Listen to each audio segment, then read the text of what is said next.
Hello y'all, and welcome back to Maximus Games. Now if you watched my last devlogs, you might notice I'm not in the normal place. And that's because after a ridiculously long spring break, I'm back in my dorms. You might also notice that I follow the rich tradition of my female ancestors by having far too many pillows on my bed and fairy lights up on my wall. But back to Time Walk Tower Defense. Now I've made a lot of great progress in the past few weeks. I have some super cool designs that I'm very excited to show you. But before we get into that, I want to show you guys the improvements that we've made to the existing menu system. So, let's get into it.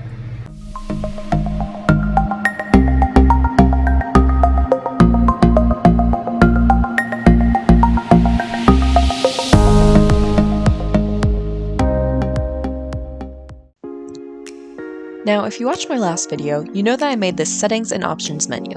Since then, I've made a few changes. I added a slider so you can change your mouse sensitivity. All of the sliders and buttons show their current values when you first start up the menu. The biggest change is probably that it's now illegal to bind your attacks to the movement keys or the escape key. I also added this reset to default button that will revert all of the attack bindings to their original keys when pressed.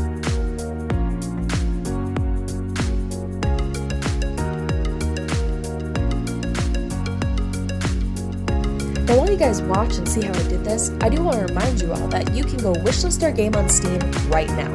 Follow the link in the description below so you can get notified right when our game comes out.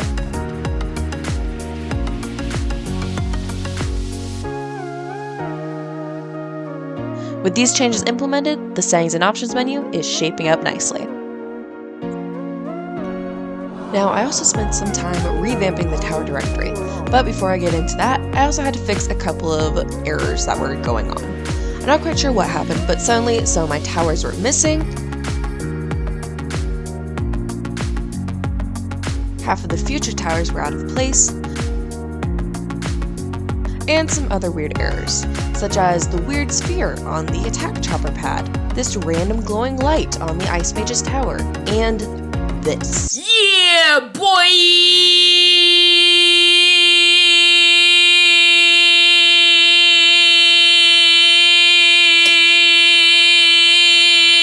These actually turned out to be a pretty easy fix. I just made my own version of the prefab for these towers, special made for the directory, without their attacking script and without all the weird extra pieces you see that aren't actually part of the design. Now, like Alex mentioned in his last video, we've been doing a lot of number balancing lately, getting good numbers for our levels, enemies, and our towers. And now that we have genuine stats linked with these designs, we want to be able to display these to our player, through our tower directory, of course. So I went through and reconfigured our positioning, added another text box, and changed up our code a bit to be able to display our tower stats.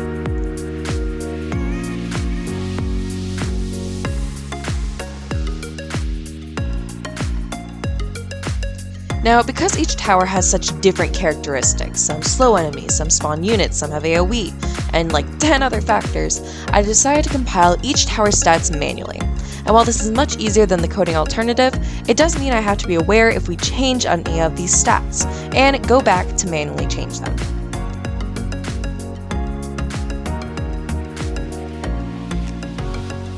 You'll notice I also had some help from Google to be able to put my stats on different lines, because the normal escape key, \n, wasn't working. Thankfully, there was an easy fix with just one line of code. Now you might notice a few other things that I added. There's now a transparent background behind both of the text boxes to make them easier to read, and there's also an upgrade button that when implemented will allow you to see the tower's upgrade. This brings us to the next big thing I've been working on. Now, in a classic tower defense game, you can upgrade all of your towers. This applies to our game too. We wanted to make sure that our tower upgrades has a nice visual cue to the player though. So I hopped into Magic of Voxel and whipped up some upgraded tower designs. Let's get into it. Now the first one you see here is our barbed wire upgrade. Now for the upgraded look, we decided to go with a caltrop, which if you don't know is basically a blocker used to deter tanks. For our purposes, it just signifies that the enemies are going to be slowed even more than before.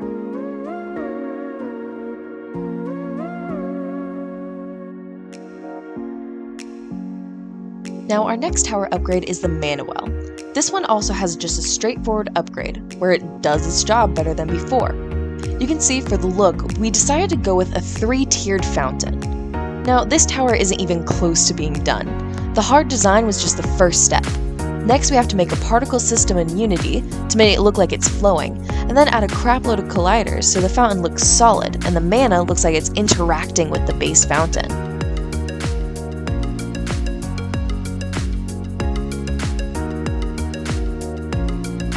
The Magica Voxel design is a great start, so I'm happy to have that done. Now, the upgraded conduit has an interesting design, where it looks like the power is being encased and therefore easier for the wizard to use, which is why we have that same flowing mana color encasing the blue ball in this upgrade. Now, I do really like how this next one turned out.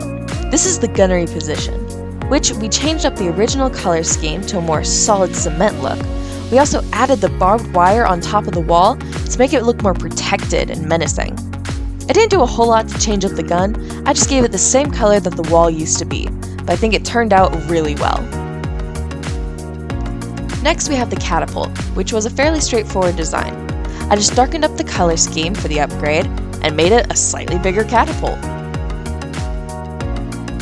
Now when the command center upgrades, it actually gains a new unit to spawn, the sniper. You'll notice the accent green on top looks a lot like a sniper's scope. This next one is the efficiency node.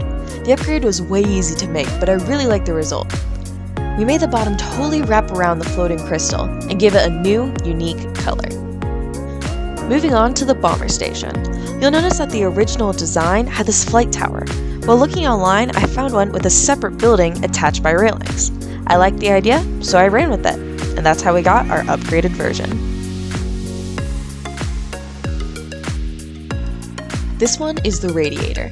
Now you notice I have to go and collect all the parts from Unity, and that's just because we save each part separately so we can animate our towers properly. Now you notice this design was pretty easy to make. I added another fan and changed up the color scheme and called it an upgrade.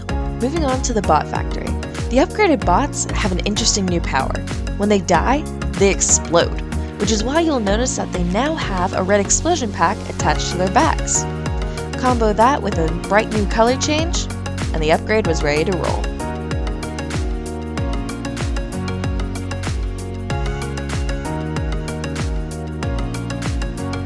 Now we have the Photon Railgun. This upgraded design is pretty easy too. I simply elevated his platform and gave him a color makeover. I think the design for the upgraded refractor turned out looking really cool. To make it, I turned the base circle into a square, and then instead of having one pole up into the top ball, I made it 4. Now you'll notice I changed the top to a blue color too. We found that the blue was a common color theme in all of our future upgrades. Next up is the fighter wing. Now I probably enjoy his upgrade more than his design. Let's just say the defenders of the time nodes do not abide by the Geneva Convention. The upgraded fighter wing will drop napalm on its enemies, doing a brutal AoE 20 DPS for 5 seconds.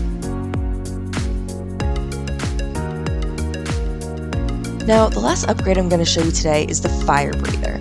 Honestly, this design was a pain in my butt to do and ridiculously difficult. You see, the original design was Alex's, and loosely modeled after Gron the Battering Ram from Lord of the Rings. And while this is very cool, the upgrade had to up the ante, which naturally meant a huge fire-breathing dragon. Now it was really difficult to picture how its positioning was supposed to be, and then even more difficult to try and get the voxels to fit in that positioning. I even at one point tried to model it in person, using a water bottle and some paper.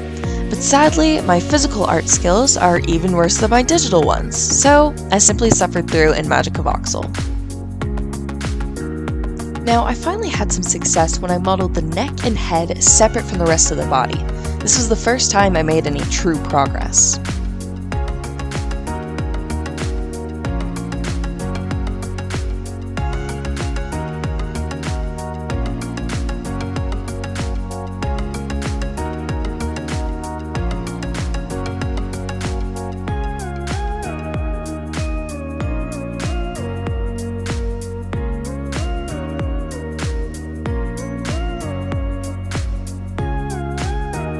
Now, you'll notice I end up deciding to go with curled wings.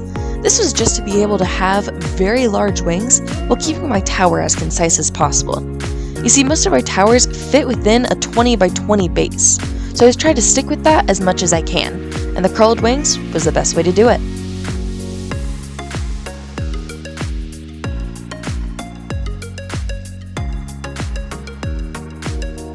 And here we go with the final version. I present to you a ferocious, fire-breathing dragon. Alright y'all, hopefully you enjoyed watching those tower upgrades get made, as well as seeing all the revisions we've made to our menu systems. Now that is all the new content I have for you guys today. Thank you so much for tuning in. As always, make sure you like this video and give us a comment if you like what I'm doing. Also, subscribe to Maximus Games, working really hard on this Time Walk Tower Defense game, and we think you're really going to want to keep track with our progress. Alexander's got a new devlog coming out next week. He's going to show you everything he's been working on, including a ton of very cool animations that you're going to want to see. Now, like I said, that's all I've got. I'll see you guys in a few weeks with my next devlog and all the progress I've made. In the meantime, game on.